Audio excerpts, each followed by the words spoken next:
Iraqi forces coming under heavy fire as they push deeper into Mosul.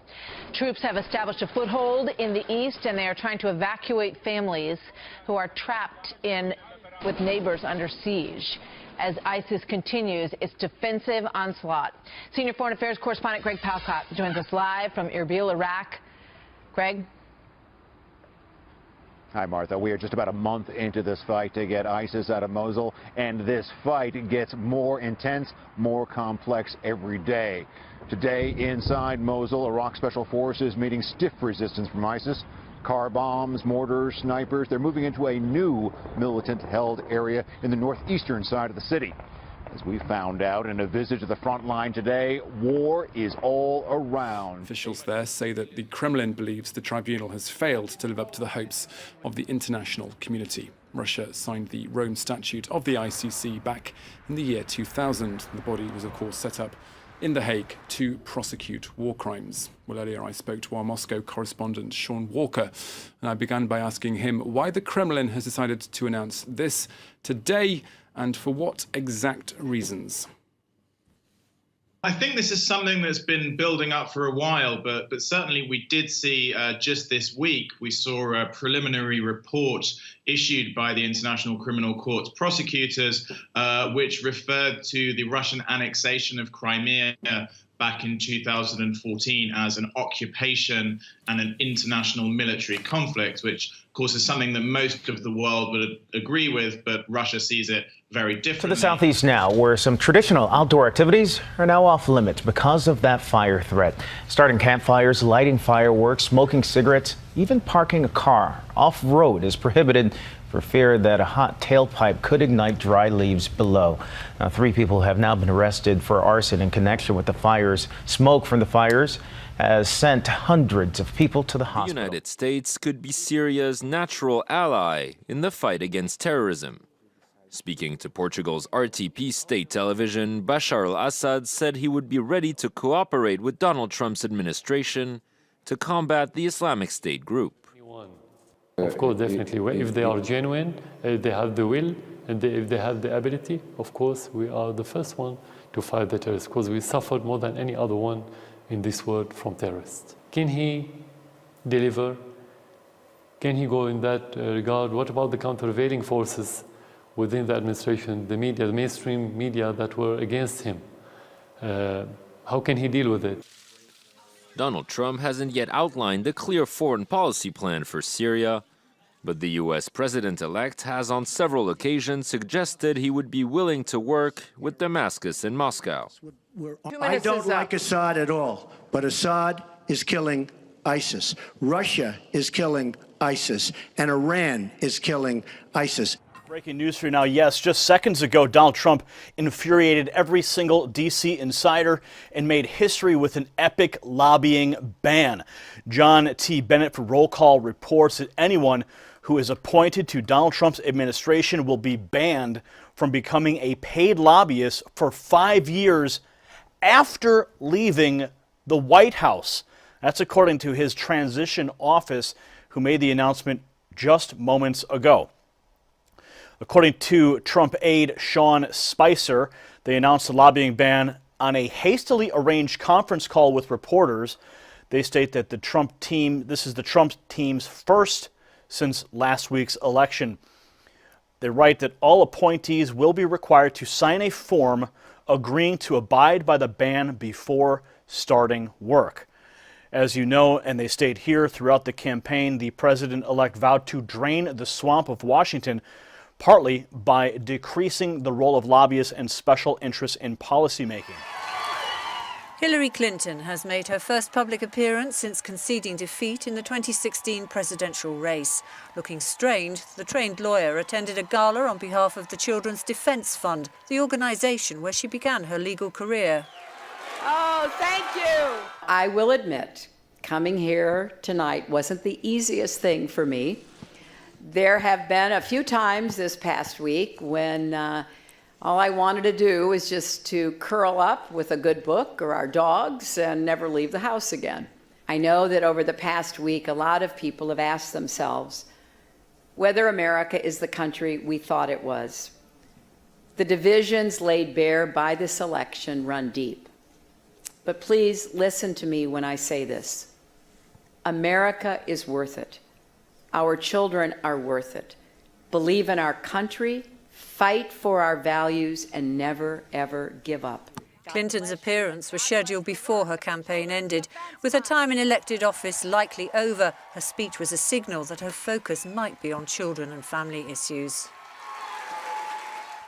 I'm going to warn you, this next story is going to infuriate you. Yes, treason. President Obama, if you recall, went out and told illegals to go and vote. Well, it turns out that illegal immigrants cast more than 3 million votes in the presidential election. Milo Yiannopoulos reported on his blog that more than 3 million illegal immigrants cast votes in the U.S. presidential election, according to a report from votefraud.org. They write that the organizers' founder, Greg Phillips, said that they reached that number after analyzing a whopping 180 million voter registrations from across the country. You can see the tweet right there. They state here that Phillips went on to say that his organization would be pursuing legal action in tandem with another voter fraud watchdog group. You can see the True Vote is the organization there. Well, now this Fox News alert on a big story. Wildfires raging across the southeast, some 36 of them in the region, with the Party Rock fire in North Carolina burning through thousands and thousands of acres. We have a look at this graphic. It's going to show you how the smoke affects air quality in half of North Carolina. You can see how widespread it is. North Carolina, though, isn't alone. All of these states are battling fast-moving flames, including Georgia, where one fire has already burned an area the size of Manhattan, and many activities now banned because of the wildfire threat. Jonathan Seri is live in Clayton, Georgia, with more. Jonathan. Hi, Jenna. You can hear all the activity going on the loudspeaker. Firefighters have been working round the clock, some of them committing to 24-hour shifts. And in many of these rural mountain communities, we're talking about volunteer firefighters. In addition to the rugged terrain, they're also dealing with the fall leaves that are providing plenty of extra fuel for these fires. Let's go back to that video from North Carolina of the Party Rock fire. It's consumed more than 3,800 acres across parts of 3 counties and is only 15% contained. Adding to the dry conditions and rugged terrain, you have a region that is not used to dealing with wildfires of this scale. Germany's Günther Oettinger is caught up in another row. Just weeks after being filmed making a racial slur, the EU Digital Commissioner is accused of breaching ethics rules. The German politician accepted a private plane trip from a pro-Kremlin lobbyist, leaving MEPs fuming. He lacks the integrity to become the Vice President of the European Commission, responsible not only for the budget and the personnel, but also for the code of conduct, for transparency and for ethical rules. And also this raises the question if he is the perfect person to continue as a Commissioner of the European Union. Commissioners are not allowed to accept gifts worth more than €150. Oettinger says there were no commercial flights available from Brussels to Budapest on the 18th of May. He denies any wrongdoing. Nimrud in ruins. We're getting our first glimpse of the ancient Iraqi city, now leveled by ISIS. Located just south of Mosul, the 3,000-year-old city was once the Assyrian capital, an empire that stretched across the Middle East. Nimrud was one of the richest archaeological sites in the region, home to relics like the famous statues of winged bulls with human faces, which stood at the entrance to the palace of the Assyrian king. Now there's little left. ISIS overran Nimrud back in 2014 and later released this video of the city's destruction. What they didn't blow up with explosives, they literally tore apart by hand, dismantling Nimrud's ancient artifacts with sledgehammers and power tools, destroying symbols the extremist group considers idolatrous. UNESCO has condemned the city's destruction, even calling it a war crime. RT visited the US State Department to request evidence to allegations Russia is targeting hospitals in Syria and blocking humanitarian aid from reaching conflict zones. The State Department spokesperson reiterated the accusations and said he will no longer treat RT the same as other media outlets. RT's Washington correspondent Gaina Chichikan gave us her first-hand account of the briefing. It took some pressing and effort to get specifics. As you know, State Department's John Kirby has accused Russia of hitting 5 hospitals in Syria within the past few days. When asked by another journalist in which cities, Mr. Kirby did not seem to know or think it was necessary to share such specifics. I followed up on my colleague's question. Here. Don't you think it is important to give a specific list of hospitals that you're accusing Russia of hitting? Those are grave accusations. I'm not making those accusations. I'm telling you, we've seen reports from credible aid organizations that 5 hospitals and a clinic, at least one clinic. In what cities, at least? You can go look at the information that many of the Syrian relief agencies are putting out there publicly. We're getting our information from them too. These reports. But you're citing those reports without giving any specifics. Because we believe these agencies are credible, and because we have other sources of information that back up what we're seeing from some of these reports. And you know what? Why don't you ask? Here's a good question. Why don't you ask your defense ministry what they're doing and see if you can get? No. If you give a specific list of hospitals, my colleagues who are listening hopefully would be able to go and ask Russian officials about a specific list of hospitals that you work for Russia Today, right? Isn't that your agency? Correct. And so, why shouldn't you ask your government the same kinds of questions that you're standing here asking me? Ask them about their military activities. Get them to tell you what, or to deny what they're doing. When I ask for specifics, it seems your response is, why are you here? Well, you are leveling that accusation. No, and ma'am. if you give specifics, my colleagues would be able to ask Russian officials. Once again, you're just wrong. I'm not leveling those accusations. Relief agencies that we find credible are leveling those accusations. Furthermore, Mr. Kirby made it clear, had the questions come from somebody else, another journalist, somebody not working for RT, he would have answered differently. Be careful about saying your defense minister and things like that. I mean, she's a journalist just like the rest of us are, so it's, you know, she's asking pointed questions, but they're not, you know, from a state-owned outlet. But they're not from a state-owned outlet. The questions that she's asking are not out of line. I didn't say the questions were out of line. Okay. I didn't say the questions were out of line. Okay. But I'm not. Oh no, I understand. I'm sorry, but I'm not going to put Russia Today on the same level with the rest of you who are representing independent media outlets. Hold on, but look, there. Well, we can talk about this later offline. But just, you know, the question is not an inappropriate question to ask. Iraqi Shiite militias say they've driven ISIL fighters from an airbase west of Mosul. The victory, if confirmed, would threaten the Sunni group's supply route from Syria to its last major stronghold in Iraq. The town lies around 60 kilometers west of Mosul on the main road to Syria. Its seizure could also alarm Turkey, which is wary of Iraqi Shiite involvement in the civil war in Syria. Iraqi experts are setting up field teams to assess the damage to the historic remains in Nimrud. ISIL have been driven out of the town, but are said to have destroyed as much as they could before they left.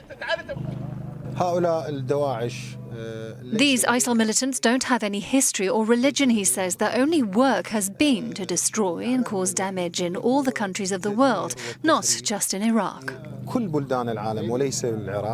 The worst of the damage is said to have been caused in the last 2 months as the Iraqi army advanced. This seems to have been confirmed by evidence from satellite images. There is a growing wave of local leaders in sanctuary cities across the country saying that they will ignore any deportation orders from President-elect Donald Trump if it comes to that.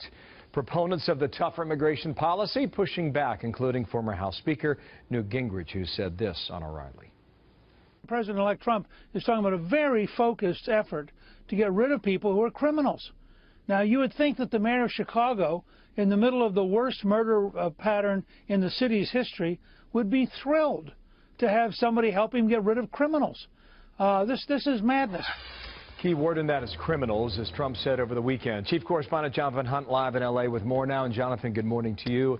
The L.A. police chief is the latest to speak out. What did the chief say, Jonathan? Yeah, the chief has been very outspoken, in fact, in his criticism of any plan to deport millions of illegal immigrants. He described such a policy to us yesterday as, quote, misguided. And he also said the LAPD will have nothing to do with checking immigration status, rounding up illegal immigrants or deporting them. He said from his point of view it's simply a practical matter. There are some 500,000 illegal immigrants here in the Los Angeles area, and Chief Beck said he needs them to help him fight crime. Listen here to Chief Beck. I need them to work with their local police stations. I need them to be witnesses to violent crime. I need them to be part of the fabric of Los Angeles if we're going to keep this city safe. And finally, a London-based advocacy group says that Myanmar's military has killed scores of Rohingya Muslims in its recent crackdown. The Arakan Rohingya National Organization says that based on reports from the western state of Rakhine, at least 150 Muslims have been killed since Saturday. Myanmar's government has so far acknowledged the death of nearly 70 Rohingyas and 17 members of security forces in days of fighting. Northern Rakhine, which is home to Rohingya Muslims, has been under military lockdown following attacks on border posts that left several police forces dead last month. Since then, dozens of Muslims have been killed and scores arrested. The Rohingyas are subjected to extensive discrimination despite living in Myanmar for centuries. Hundreds of Muslims have been killed and thousands displaced at the hands of security forces and Buddhist extremists since 2012. Football in North Korea. Supreme Leader Kim Jong-un has made it a priority and wants success on the global stage. A message that's heard loud and clear at this academy in the capital, Pyongyang. So our goal is to train our students to become a great national team member and to make them super talented players who can surpass Lionel Messi. After a few outings filled with respectful statements about the process and the smooth transition of power, President Obama is now stepping up his criticism of his soon-to-be successor. Chief Washington correspondent James Rosen reports from the White House tonight on an outgoing president who finds himself far from home in a tough political spot. As President Obama on his final foreign tour beheld the Acropolis in Athens, birthplace of democracy, he also faced the prospect that last week's exercise of democracy back home may leave his legacy in ruins. History does not move in a straight line. Later, in an address to the Greek people, the president renewed his commitment to a smooth transition, but spoke in his toughest terms yet about the president-elect and the meaning of his victory. You may have noticed the next American president and I could not be more different. Faced with this new reality where cultures clash, it's inevitable that some will seek a comfort in nationalism or tribe or ethnicity or sect. Well, property values may be on the rise in San Francisco, but one of the city's most exclusive properties is literally going down. Engineers say the Millennium Tower, it's a 58-story skyscraper, is sinking. And now the blame game is underway. Who's at fault? Claudia Cowan is live from the city by the bay with that sinking building behind her. Hi, Claudia. Hi, Eric. That's right. 7 years after it opened, the luxury high-rise is now the focus of a legal blitz and a PR disaster, with some 400 residents wondering how long it will be safe to stay. A shiny symbol of the dot-com building boom, San Francisco's 58-story Millennium Tower is tilting toward infamy. It's a pretty view, but it's a sinking view. Jerry Dotson, who paid more than $2 million for his retirement pad, showed us the tilt. This golf ball doesn't stop rolling. The city is now suing the developer for failing to tell buyers the building was moving. It's sunk at least 16 inches and is tilting 2 inches at its base, well in excess of projections. The lawsuit claims the developer knew the building was sinking in 2008, more than a year before the condos went on sale. Buyer beware doesn't cut it here. Someone selling real estate must disclose details about known property conditions. The law is very clear on that. While maintaining the building is 100% safe, Millennium Partners says the settling was within predicted ranges until the ground was weakened by a government dig across the street. In a statement, a Millennium spokesman calls the Transbay Transit Center project reckless and the city's lawsuit a ploy to deflect blame. Amid all the finger-pointing in this earthquake-prone city, Jerry Dotson lives in fear of losing his investment, or worse. You wonder sometimes whether you'll wake up, in the morning. Because if the earthquake occurs and the building does collapse, you may not know it.